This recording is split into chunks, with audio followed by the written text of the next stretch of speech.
Hi guys, good evening and welcome back once again to the EdWord. I'm your host Eddie, and in tonight's video I thought I'd get nice and dressed up for you. Just kidding. In tonight's video, I thought I would do my film review for the latest installment of the Men in Black franchise, Men in Black International. I just got done watching it a short while ago. It's fresh in my mind, and I got a lot to say. Now, before I jump into my film review, of course, as usual, please be warned, this is a spoiler-filled film review. Again, if you have not seen Men in Black International and you would like to, do not keep watching or listening, as I will be discussing spoilers and going into details about the movie. Again, this is a spoiler-filled film review, so spoilers are going to be starting from here on out, starting now. Very entertaining movie, very exciting, very entertaining. I felt like it had the essence of the first movie, of what made it so damn entertaining and enjoyable. There are these little moments and like Easter eggs that were kind of like homages to the original film, like when M's going through the weapons and she pulls out the noisy cricket, or when they have their confrontation with High T at the Eiffel Tower, and he starts off as a human, but then it's a gross, nasty, disgusting alien monster breaking out of human skin and then fighting with one of the agents, H. You know, just moments like that was very reminiscent of the first film, which I enjoyed so very much. But this was pretty damn enjoyable too. Everybody did a great job. I thought it was very entertaining.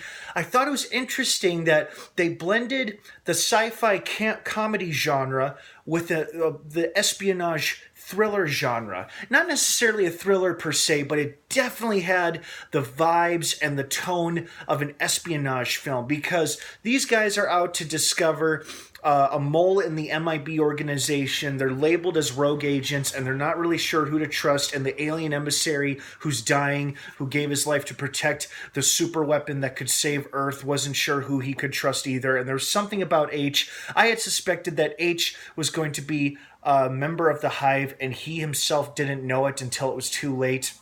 Or somebody else in MIB was a member of the Hive.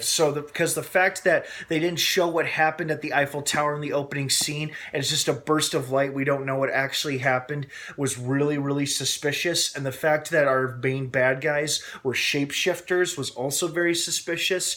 So, you know, I figured it was might have been Rafe Spall's character, Agent C, but then that would have been too obvious. But then I thought it might be Liam Neeson, but then I thought it might have been too obvious, but it turned out to be Liam Neeson, the head of the UK branch. So that was a little predictable, but it was still entertaining, enjoyable. You know, the movie had moments that were a bit predictable, but like you could see like what was going to happen next. You know, as soon as like they incinerated the twins on that island, you're like, oh, okay, yeah, it's definitely High T. He's the one who's the mole. Yeah, he's definitely the guy. So that was a little predictable, but how it was going to end, you know, that was up in the air. So yeah, there were those moments, but overall it was very funny, very entertaining.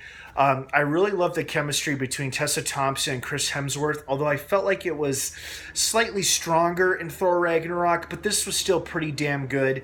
And I love the fact, I really loved M's story, Tessa Thompson's character story. I love how it was really reminiscent of kind of like Fox Mulder's story, where they have an encounter with an alien creature at a very young age, and they never forget it, and they dedicate their whole life to discovering the truth and finding out about the truth about the existence of extraterrestrials and aliens. And in M's case, you know, she did exactly that. I loved how she wasn't exactly recruited, but she discovered the MIB NY branch, and then basically made her way in there. Oh, I love seeing Frank the Pug, too. Frank the Pug was great. The alien guys were great. You know, I wish they'd been in the movie slightly a bit more, but it was nice to see those characters again. There was definitely no shortage of cool-looking aliens, that's for sure. I love that some aliens were actually agents of MIB, because they were wearing the black suits and whatnot. And this is a shirt from MIB, by the way. There's the neuralizer down there. But yeah, I mean, there is so much I liked about the movie. You know, I love the fact that we finally got another MIB movie without K or J. As awesome as Tommy Lee Jones and Will Smith are, and I hope to see them return to the franchise someday, I love that we got to see another story set with another pair of agents in another branch of the MIB, and this case, it was split between New York and London, but it was primarily London. So I'm glad that they're doing some of that world building. And I personally, the way it ended, I would love to see a film where Agent M is back on the case somewhere in New York, with or without H. Hell, maybe she even teams up with either J or K. That would might be really cool. So overall, it was a very entertaining, very fun, definitely funny movie. I mean, the guy who played the voice of Pawnee, the little alien, was hilarious, super funny. He might have been the funniest part of the movie, because Chris Hemsworth and Tessa Thompson were funny too, but damn it, Pawnee was just so damn funny, and with the one-liners and the witty observations. So I would recommend Men in Black International. There is no post-credit scene, in case you're wondering. I would say see it. You're going to like it. If you enjoyed the franchise, or at least the first film, I think you're really going to like it. Just keep in mind that it's just a fun sci-fi comedy adventure film with a bit of a twist of an espionage thriller to it, which I really liked. All right, guys, thank you so much for watching this film review here on the EdWord. I hope you enjoyed this movie as much as I did. Don't forget to subscribe to this channel for more videos like this one, as we have so many more movies to look forward to for the rest of the summer and year.